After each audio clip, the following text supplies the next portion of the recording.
Hi, I'm Lewis and today we're machining a motorcycle clutch lever using Cam Assist 3+2.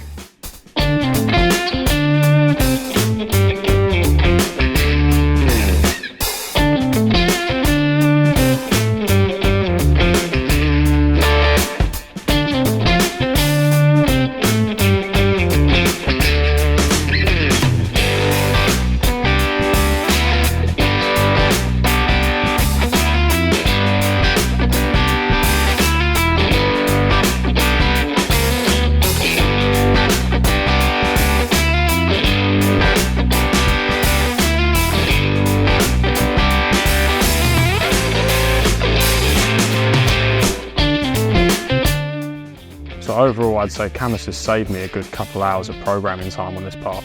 Well, there was maybe a couple walls on this part where it could have used a larger tool. The method it used worked, it just took a little bit more time.